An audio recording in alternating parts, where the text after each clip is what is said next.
Pull down and turn to your right. If you force it, you'll break it. This won't come out, Bob. Push the switch forward. Une vulgaire ampoule électrique empêche un avion de ligne moderne d'atterrir. Screwing around with a 20-cent piece of light equipment on this plane. Tandis que l'équipage tente de résoudre un problème mineur, une crise majeure se prépare. We're still at 2000, right? Hey, what's happening here?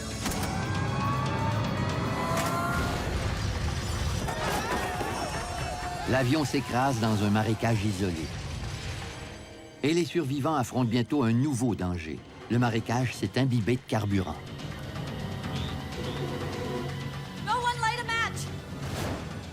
Cet accident a marqué un tournant dans l'histoire de l'aviation. Cet écrasement allait guider les enquêteurs vers un danger inattendu, dissimulé dans tous les postes de pilotage.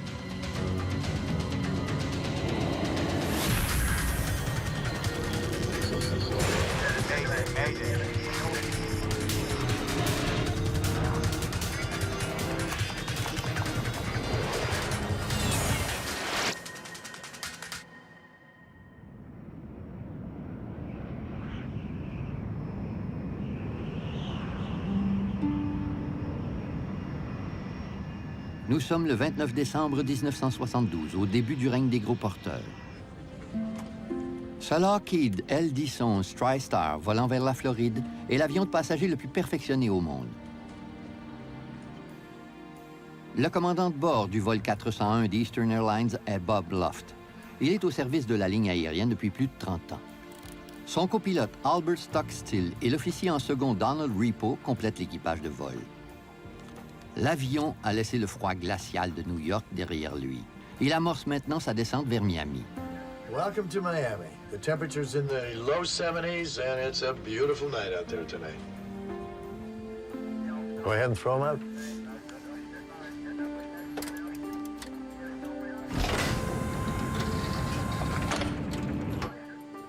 Angelo Donadeo est un des ingénieurs en maintenance d'Eastern Airlines. Il est monté à bord pour rentrer chez lui à Miami. Le vol 401 transporte 176 personnes. La plupart d'entre elles ont décidé de célébrer la nouvelle année dans le sud des États-Unis. Ron et Lily Infantino sont mariés depuis 20 jours. Ils ont passé les fêtes de Noël avec la famille de Ron.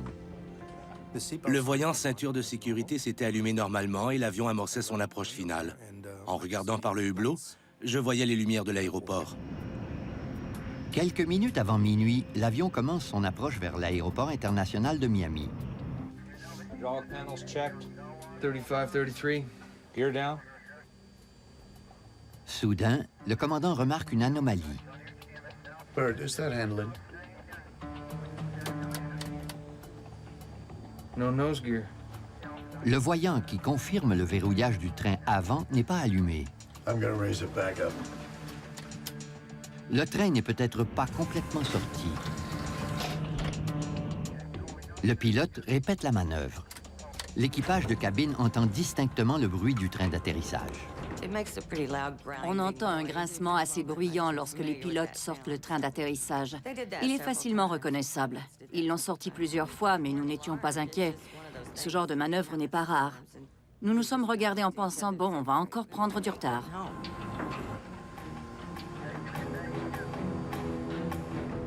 Mais le voyant ne s'allume pas. Loft ignore si son train d'atterrissage est bien verrouillé. Dans le cas contraire, l'atterrissage risque de tourner à la catastrophe. Tower, this is Easton 401. Looks like we're gonna have to circle. We don't have a light on our nose gear yet. Eastern 401 Heavy, roger. Pull up, climb straight ahead to 2000. Go back to approach control, 128.6. You want me to test the lights or not? Yeah, check it. Don Repo effectue une vérification qu'on surnomme l'arbre de Noël. Tous les voyants d'alarme du poste de pilotage devraient s'allumer pour permettre au pilote de vérifier le bon fonctionnement des ampoules. Le voyant du train ne s'allume pas. Son ampoule est probablement grillée. Mais l'équipage ne peut pas écarter la possibilité d'une double panne. L'ampoule et le train avant pourraient être défectueux. Bob, could you just jiggle the light? Mais le commandant n'arrive pas à atteindre l'ampoule réfractaire. Au sol, le contrôle aérien donne ses instructions au vol 401. Il doit grimper à 610 mètres d'altitude et voler en cercle en s'éloignant de l'aéroport jusqu'à ce que le problème soit réglé. Le copilote Albert Stockstill est toujours aux commandes, mais le commandant Loft a besoin de lui pour retirer l'ampoule grillée. Put the autopilot on here. Le TriStar possède le pilote automatique le plus perfectionné de l'industrie aérienne. Il pourrait littéralement faire atterrir l'avion. Le copilote le programme afin qu'il maintienne l'appareil à 610 mètres d'altitude. Now, see if you can get that light out.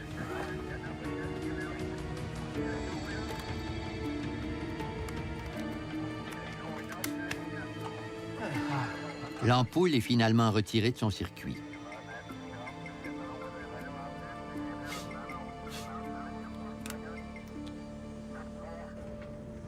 Richard Pragluski est ingénieur en aéronautique. Comme il emprunte ce vol régulièrement, il se rend compte que l'avion éprouve des difficultés techniques. L'avion se dirigeait vers les Everglades. Je savais qu'il ne s'agissait pas d'un simple délai, sinon il se serait contenté de faire des passages autour de l'aéroport. Dans le poste de pilotage, la situation ne s'améliore pas. Stockstill n'arrive pas à remettre l'ampoule en place. Now, push the switch just forward. Okay. You got it sideways there. Eastern 401, turn left heading 300. Okay, 300, Eastern 401. Hey, get down there and see if that damn nose wheel is down. Le compartiment électronique de l'avion est situé sous le poste de pilotage. On ne trouve cette pièce appelée le trou infernal qu'à bord des gros porteurs. De là, on peut voir le mécanisme du train avant de l'avion. You got a handkerchief or something so I can get a little better grip on this? Hold down and turn to your right. Anything I can do it Now with? turn to your left one time. Get down there and see if that damn This thing... won't come out, Bob. If I had a pair of pliers, I could cushion it with that I Kleenex. can give you a pair of pliers, but if you force it, you'll break it. Just believe To hell with it, to hell with this! Get down and see if we're lined up with that red line. That's all we care. Screwing around with a 20-cent piece of light equipment on this plane. Tandis que l'équipage technique tente de résoudre le problème, Richard Pragluski aperçoit une vision étonnante par la fenêtre de son hublot. Une tour se détachait sur l'horizon à ma droite, et j'avais l'impression que l'avion suivait une trajectoire de descente, ce qui m'a plutôt surpris. Pragluski a remarqué un détail qui semble avoir échappé au pilote. L'avion se rapproche dangereusement du marécage des Everglades. Put it in the wrong way, huh? Looks square to me. Can't you get the hole lined up? I don't know what the hell's holding that damn thing in there. Sans feu vert, l'équipage du vol 401 d'Eastern Airlines n'a aucune raison de croire que le train d'atterrissage du L-1011 est bien verrouillé.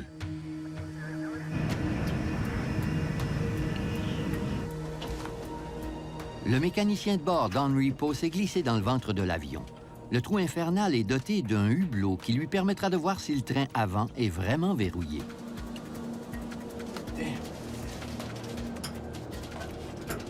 I don't see it down there. Huh? I don't see it. It's not lined up. I can't see it. It's pitch dark, and I throw the little light and get nothing. Wheel well lights on? Pardon? Wheel well lights. On? Le commandant Loft a oublié d'allumer l'éclairage extérieur qui illumine d'ordinaire le train d'atterrissage. Now try it.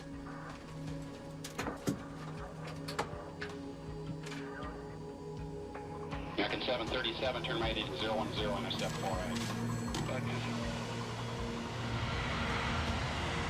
À l'aéroport de Miami, le contrôleur Charlie Johnson vient de guider un autre gros porteur en difficulté. National 607 has landed without incident. Fire trucks were deployed, but they weren't used. Il remarque que le vol 410 d'Eastern Airlines semble avoir rapidement perdu plus de 300 mètres d'altitude. Mais il n'en fait pas grand cas, car les balayages radars de la tour de contrôle peuvent transmettre plusieurs images erronées d'affilée. Eastern 401, how are things coming along out there? Okay, we'd like to turn around and come back in. Le commandant Loft est persuadé qu'il obtiendra la confirmation de verrouillage de train et il veut revenir à l'aéroport. Eastern 401, turn left, heading 180.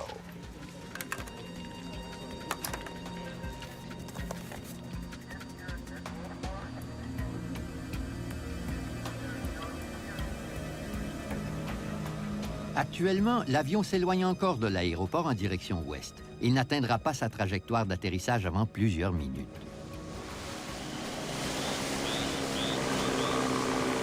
Au cœur des Everglades, Robert Marquis chasse la grenouille avec un ami. Le vol 401 d'Eastern Airlines survole bruyamment leur position. J'ai vu ces lumières qui traversaient le ciel. Il faisait tellement noir qu'il n'y avait pas de ligne d'horizon à l'ouest. Mais on pouvait quand même deviner son altitude. Soudain, les pilotes remarquent un fait alarmant. We did something to the altitude? What? We're still at 2,000, right? Hey, what's happening here?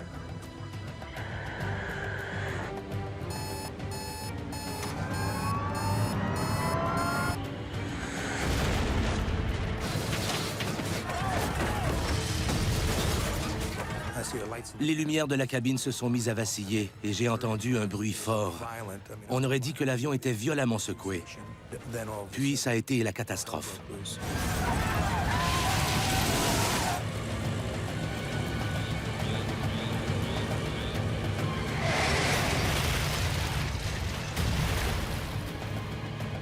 Dans la tour de contrôle, le radar indique maintenant que le TriStar vole au-dessus de la mer, comme s'il effleurait les vagues. Eastern 401, I've lost you on the radar there, your transponder. What's your altitude now? Le vol 401 ne donne aucun signe de vie.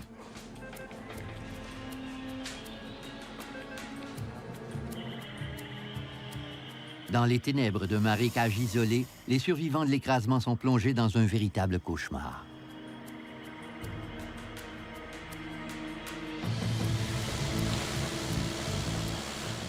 Bob Marquis se précipite vers le lieu de l'accident. En poussant le moteur à fond, j'ai dû atteindre le lieu de l'écrasement en une quinzaine de minutes.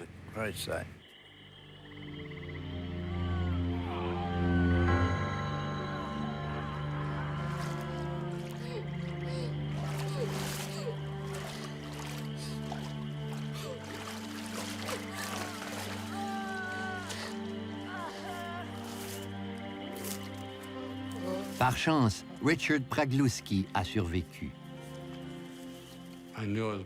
Je savais que j'étais blessé parce que je voyais mes vêtements qui pendaient le long de mon corps. J'étais presque nu au-dessus de la ceinture et des lamelles de peau se détachaient de mes bras. Ron Infantino s'est évanoui au cours de l'impact. Il reprend connaissance dans le marécage. J'ai été projeté assez loin. Quand je me suis éveillé, j'étais complètement isolé. Lily.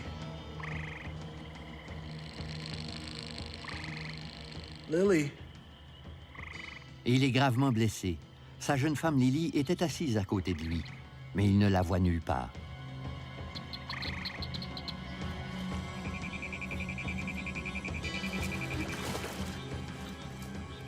L'eau du marécage a éteint les flammes, mais 20 000 kilos de carburant s'y sont répandus. Une seule étincelle pourrait provoquer un brasier mortel.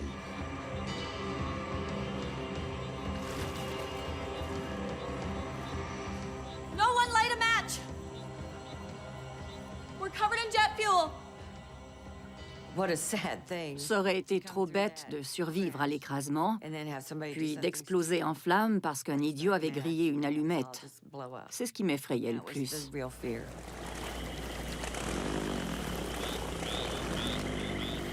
Pressé de secourir les survivants, Bob Marquis saute dans le marécage. Il ressent très vite la brûlure du carburant sur sa peau. J'ai dû recevoir des traitements médicaux pendant près d'une semaine. Marquis découvre rapidement un survivant en danger. L'homme est encore attaché à son siège et il risque de se noyer. Sa tête glissait régulièrement sous l'eau. En voyant, il m'a dit « Aidez-moi, je ne peux plus garder la tête hors de l'eau. » Alors je l'ai aidé en redressant son siège.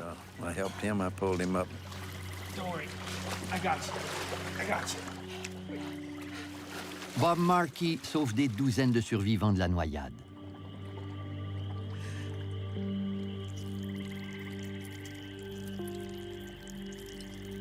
Loin des autres survivants incapables de bouger, Ron Infantino a bientôt une nouvelle raison de s'inquiéter. Au bout d'un certain temps, J'ai entendu les alligators et les serpents remuer dans les herbes aquatiques. Je savais que si un alligator ou un serpent venait près de moi, je n'aurais aucune chance de me défendre. Quelques minutes après l'accident, les hélicoptères de la garde côtière se mettent à la recherche de l'épave. Mais dans la nuit noire, ils n'arrivent pas à la trouver. De nombreux voyageurs s'accrochent à la vie, mais s'ils ne sont pas très vite secourus, ils mourront.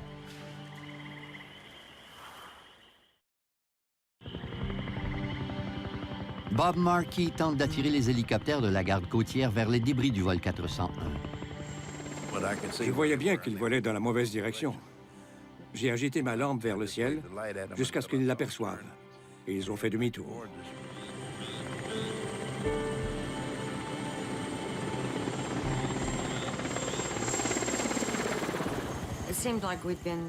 J'avais l'impression d'être dans le marécage depuis un bon moment quand j'ai enfin entendu un hélicoptère. C'était un son merveilleux puisqu'il signifiait qu'on nous avait trouvés.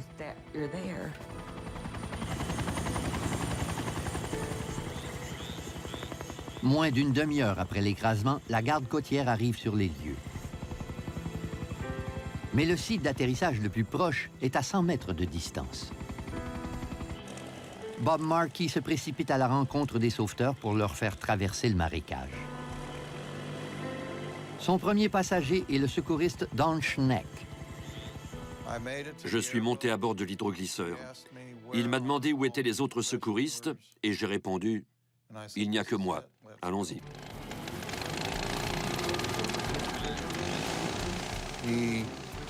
Il m'a conduit dans le marécage, puis il s'est immobilisé en disant « Je n'irai pas plus loin.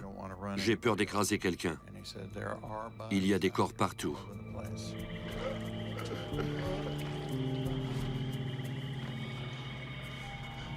Don Schneck se met à la recherche des survivants. Je me suis approché d'un gros objet que j'avais vu de loin et j'ai compris qu'il s'agissait du nez de l'avion. Schneck est étonné de découvrir que le commandant Bob Loft a survécu à l'écrasement.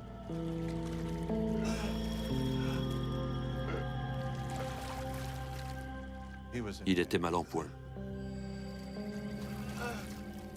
Sa peau était zébrée de lacérations et je savais qu'il avait des côtes fracturées. Il était également en état de choc. Je l'ai calmé, puis j'ai dit « Je suis seul pour le moment, mais d'autres secouristes sont en route. Il faut tenir le coup. » Il m'a dit qu'il allait mourir, et j'ai tenté de le persuader du contraire. Il fallait qu'il s'accroche. Je me sentais impuissant parce que j'étais seul. Je me suis retourné encore une fois en direction de Miami en songeant « Où diable sont-ils tous passés ?» Mais cette fois, j'ai vu une cinquantaine de points lumineux s'avancer vers moi et je me suis dit « Merci, mon Dieu. » Le copilote Albert Stockstill a été tué au moment de l'impact. Le commandant de bord, Bob Loft, est mort sur les lieux de l'écrasement. Angelo Donadeo et Don Repo sont encore vivants. On les conduit d'urgence à l'hôpital. Le bilan est lourd. 77 survivants, 99 morts. À l'aube, tous les blessés ont déjà été transportés dans divers hôpitaux de Miami. Ron Infantino fait partie des blessés, mais sa survie est incertaine. Un prêtre est venu me donner les derniers sacrements. J'ai compris que j'étais mal en point. Bien sûr, j'ai eu peur. En même temps, je pensais sans cesse à Lily. Je voulais savoir si quelqu'un l'avait vue, mais on nageait en plein cauchemar cette nuit-là.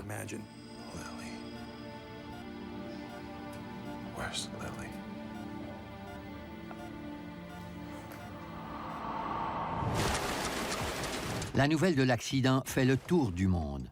C'est la première fois qu'un gros porteur s'écrase, et la tragédie du vol 401 a causé le plus grand nombre de morts dans l'histoire de l'aviation commerciale à ce jour.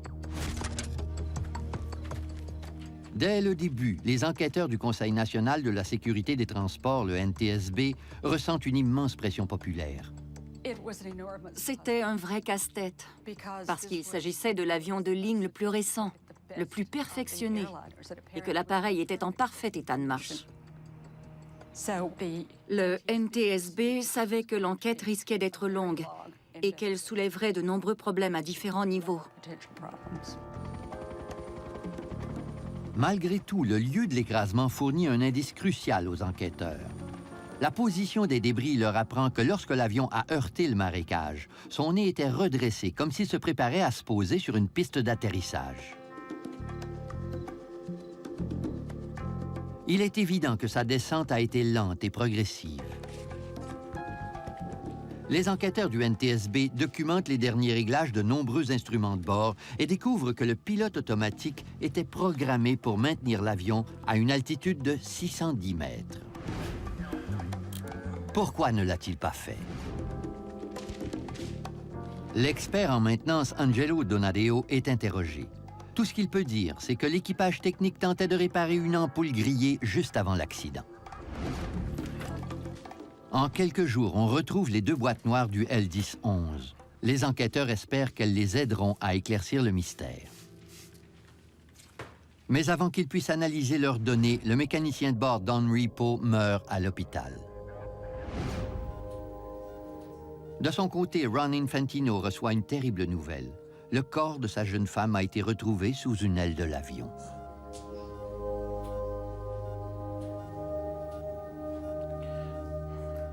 Lily était une femme merveilleuse. À l'époque, nous avions tous les deux 27 ans. C'était mon premier amour. Ron est torturé par un souvenir. Juste avant l'accident, Lily et lui avaient échangé leur siège. Ils avaient échangé leur siège sans raison particulière au cours du vol au retour des toilettes de Lily. Puis elle s'est noyée dans le marécage et Ron a survécu. Le marécage a sauvé certains voyageurs, mais il en a condamné bien d'autres. C'est ce qui a sauvé la plupart de nos vies. Quand l'avion s'est démantelé, la boue du marécage a absorbé toute sa puissance motrice et ces morceaux se sont dispersés. L'eau boueuse du marécage bouche les plaies des blessés. Sans elle, plusieurs d'entre eux auraient perdu trop de sang pour survivre.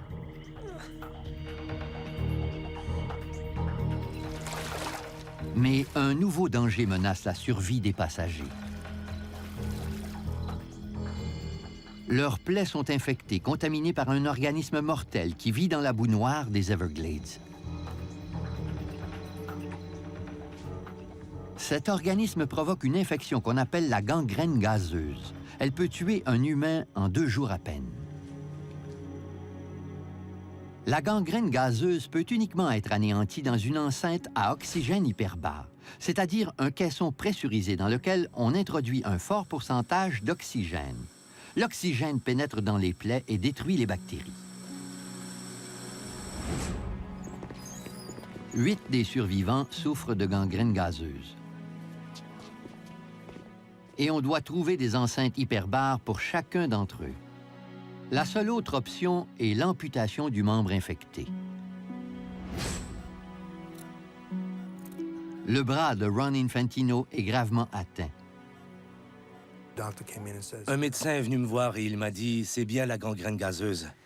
Soit on ampute votre bras immédiatement, soit on vous colle dans un caisson à oxygène hyperbare. » Malheureusement, on n'en a qu'un à l'hôpital Mercy et il est déjà occupé.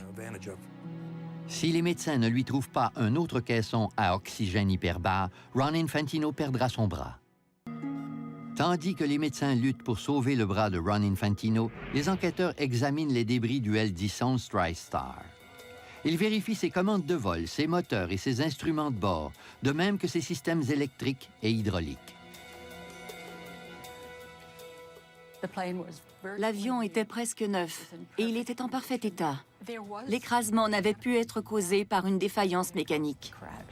Certaines pièces de l'avion sont en si bon état que le NTSB les rend à Eastern Airlines afin que la société les installe dans d'autres appareils de sa flotte.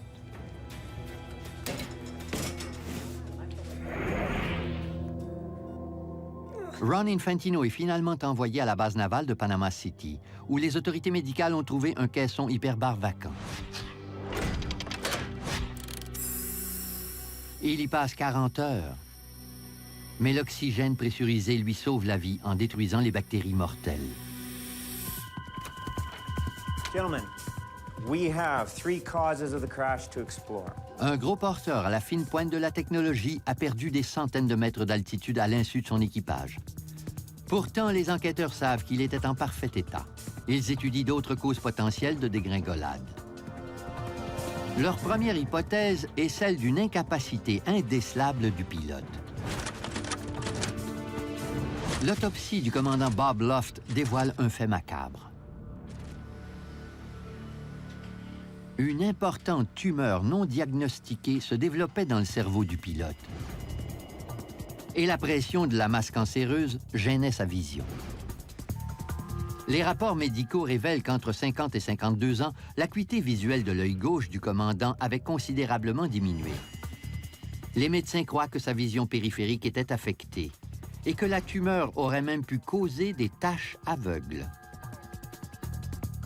Tandis que l'ampoule grillée monopolisait son attention, il n'a peut-être pas vu les chiffres inquiétants de son altimètre.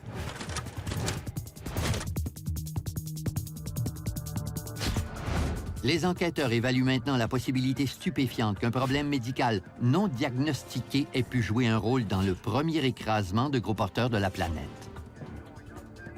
We're still at 2000, right? Hey, what's happening here? Les enquêteurs se renseignent au sujet du commandant Loft. Ils interrogent ses proches et épluchent ses dossiers médicaux. Selon la famille et les amis de Bob Loft, sa vue était excellente. Il était un tireur d'élite. Il était même capable d'atteindre une cible aussi minuscule qu'une colombe.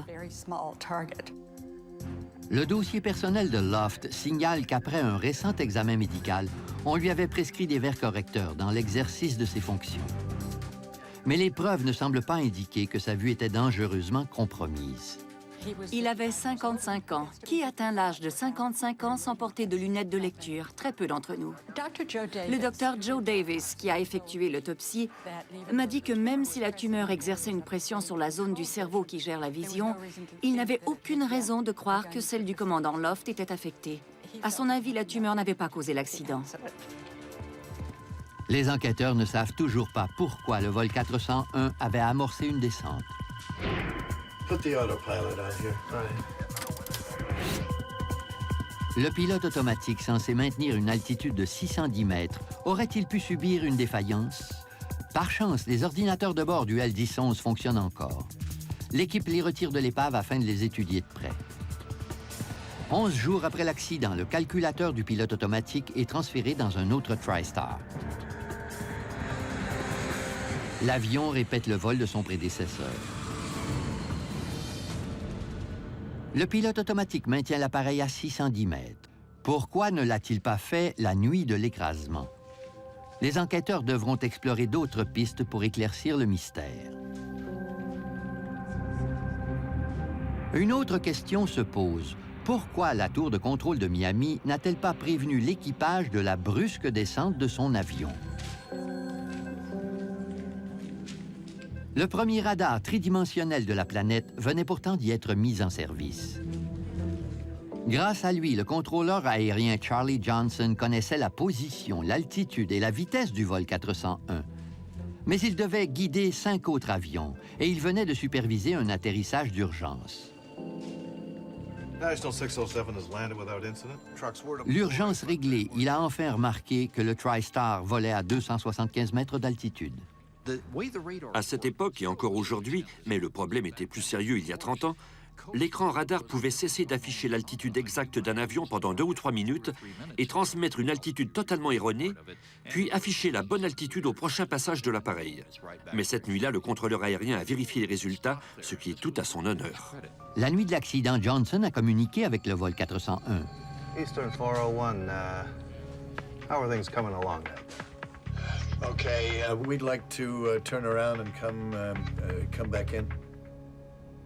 Eastern 401, turn left, heading 180.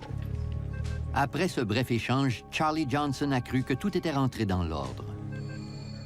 Eastern 401, how are things coming along out there? Les enquêteurs concluent qu'à ce moment précis, seul le contrôleur Johnson pouvait voir que l'avion perdait de l'altitude. Ils découvriront bientôt pourquoi il n'a pas partagé l'information avec les pilotes du L-10-11.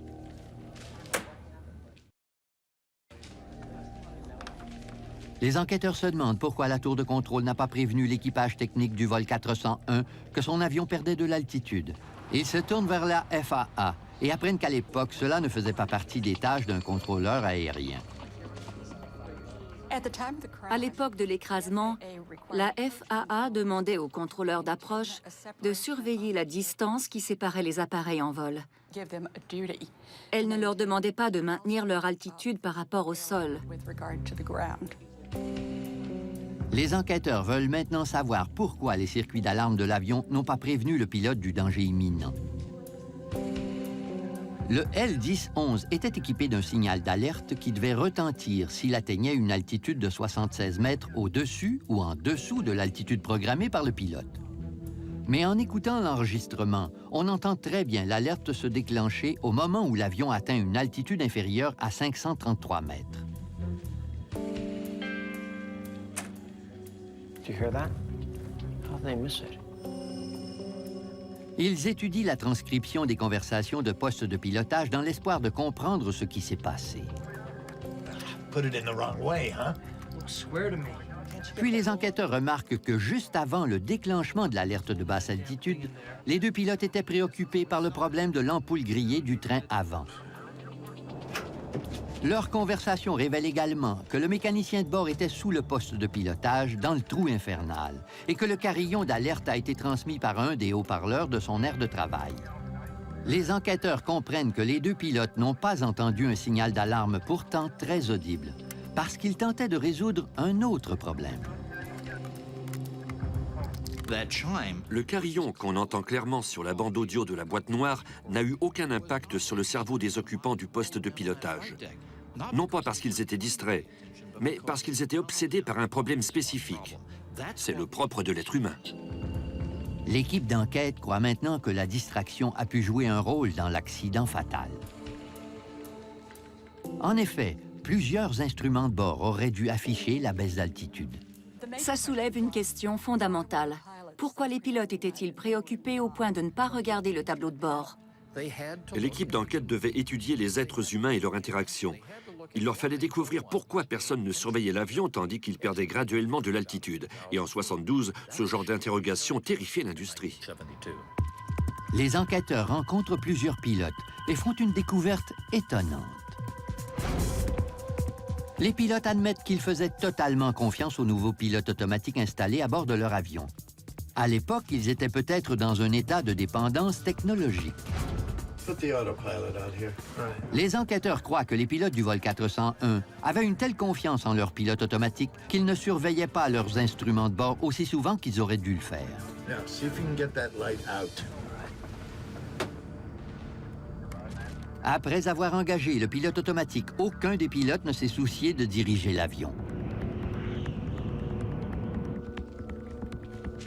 Still gotta find out why that plane went down. Une pièce essentielle du casse-tête échappe encore aux enquêteurs.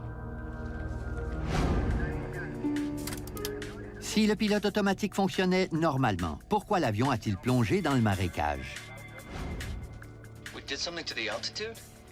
La conversation démontre que la perte d'altitude du L-10-11 n'était pas délibérée. We're still at 2000, right? Hey, what's happening here? Que s'était-il passé? Le NTSB obtient une réponse déconcertante à cette question durant une audience publique tenue à Miami 2 mois après l'écrasement. Avant l'audience, Daniel Gellert, un pilote d'Eastern Airlines, écrit au président du NTSB lui offrant de témoigner en son nom. En volant à bord d'un L-10-11 TriStar, il avait remarqué quelques anomalies. Durant l'audience, Gellert déclare qu'au cours d'un vol récent, il avait échappé une carte sur le sol par inadvertance. En se penchant pour la récupérer, il a effleuré le manche de commande et il a remarqué les effets de son faux mouvement sur le pilote automatique. L'élément qui maîtrise l'altitude s'est désengagé instantanément. Le NTSB apprend ensuite que Gellert n'est pas le seul pilote à avoir vécu une telle expérience. En fait, 17 jours après l'accident mortel, Eastern Airlines avait affiché une note sur le babillard de la société et l'avait postée à tous les pilotes de TriStar. Le bulletin d'information les prévenait de prendre garde à ne pas heurter le volant de commande. On avait déterminé que le moindre petit coup pouvait désengager le pilote automatique. Le mano-contact est un des éléments inclus dans les avions de ligne modernes. Si l'un des pilotes doit rapidement reprendre le contrôle de l'appareil, il n'est pas obligé de se pencher et d'ajuster le panneau de commande. Il lui suffit d'attraper le manche pour désengager le pilote automatique. L'enregistrement de données de vol indique le moment précis où le L-10-11 s'est mis à perdre de l'altitude. Il était exactement 11h37 minutes et 8 secondes. En étudiant la transcription de l'enregistreur de conversation, les enquêteurs sauront ce qui s'est passé à ce moment précis. Hey, get down there and see if that damn nose wheel is down. Selon les enquêteurs, en se retournant pour parler au mécanicien de bord, le commandant Loft a dû heurter son volant de commande en appliquant une pression suffisante pour désengager l'élément du pilote automatique qui contrôlait l'altitude de l'avion. À l'insu de tout l'équipage, un simple coup de coude sur le volant de commande a provoqué la descente progressive du L-10-11. Et par une nuit sans lune, aucun repère visuel n'a aidé les pilotes à se rendre compte du changement d'altitude. Le NTSB tire une désolante conclusion. La tragédie a été causée par une erreur de pilotage. L'équipage était distrait et il a manipulé inadéquatement les systèmes automatiques perfectionnés du TriStar, en partie à cause d'une formation inadéquate. Cet accident a marqué un tournant dans la sécurité de l'aviation commerciale. On s'en est rendu compte 10 ou 15 ans plus tard, en réalisant à quel point il avait concentré notre attention sur les habitudes courantes dans les postes de pilotage. À l'époque, elles n'étaient pas seulement fautives, elles étaient carrément dangereuses. Les enquêteurs font une dernière découverte. En démontant le voyant du train avant, ils se rendent compte que l'ampoule était effectivement grillée.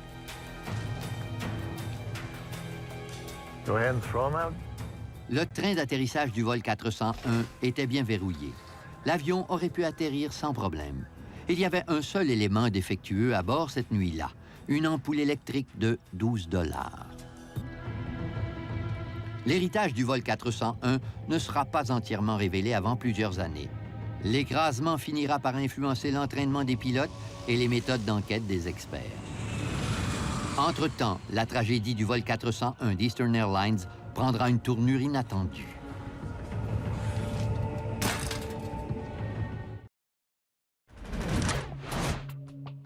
L'enquête du NTSB sur l'écrasement du vol 401 d'Eastern Airlines dans les Everglades est terminée.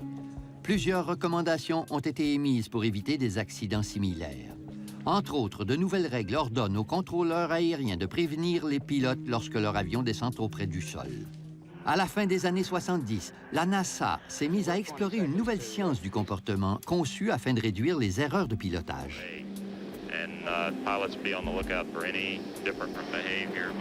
Il s'agit du CRM, ou gestion de ressources en équipe. La gestion des ressources en équipe signifie que le pilote ne commande pas, tandis que tous les autres se contentent d'obéir. Cela veut dire que le commandant doit être un chef. Un chef écoute ses subordonnés, il interagit avec eux, et ceux-ci n'ont pas peur de donner leur opinion. Des dizaines d'années plus tard, l'accident du vol 401 est encore cité dans les cours de pilotage afin de démontrer un CRM médiocre.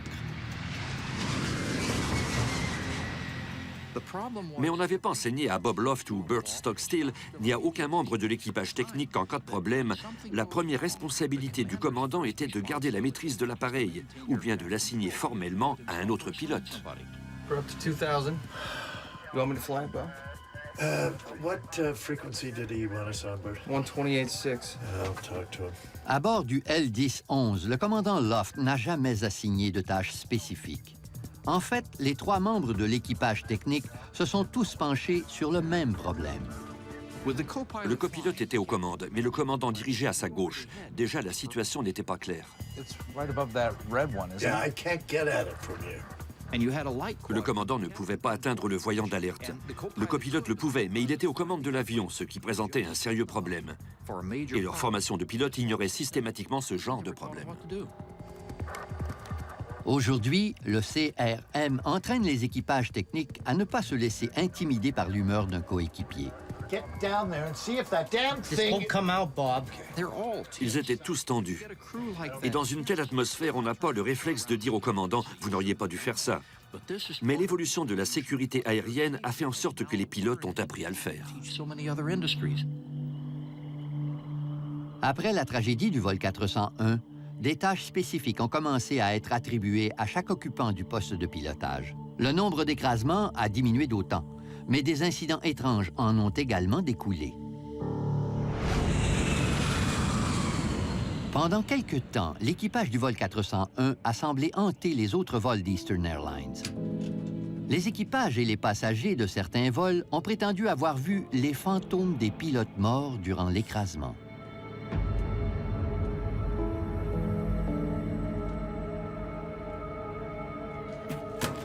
Plusieurs des apparitions auraient été vues à bord d'avions qui avaient reçu des pièces provenant du TriStar détruit. Et ces histoires de fantômes se propagent rapidement.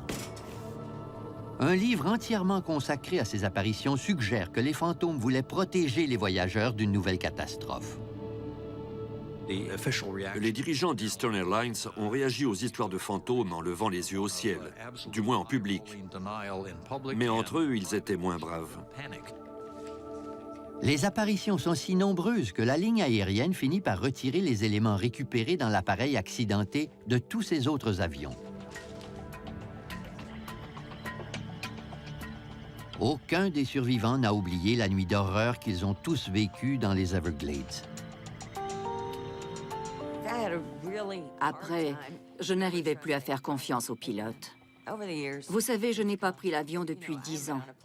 Mais quand je volais encore, je m'arrangeais pour rencontrer les pilotes avant le décollage, pour leur demander de bien surveiller l'altitude et le tableau de bord. Je ne voulais surtout pas revivre cette expérience.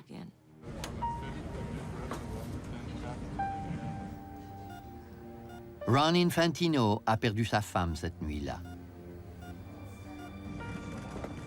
Lily. Il a passé plusieurs mois à l'hôpital et a subi de nombreuses opérations chirurgicales. Mais cette expérience lui a ensuite permis d'aborder la vie avec positivisme. L'accident a influencé ma vie. Avant, j'avais l'habitude de numéroter les incidents de 1 à 10, le chiffre 10 représentant le pire. On subit tous des revers dans la vie, c'est normal. Mais j'avais la mauvaise habitude de transformer un 4 en 10. Maintenant, quoi qu'il m'arrive, je sais que ce n'est pas si grave. J'ai adopté une attitude plus positive face aux difficultés de la vie. 35 ans plus tard, de nombreux survivants ont revisité le marécage pour reconnaître les efforts héroïques de Bob Markey. We're here today to recognize and to say thank you. Parmi les rescapés, beaucoup ont survécu parce que Robert Markey était là, à bord de son hydroglisseur. Il les a vus en train de se noyer et il a décidé de sauver tous ceux qui étaient à sa portée.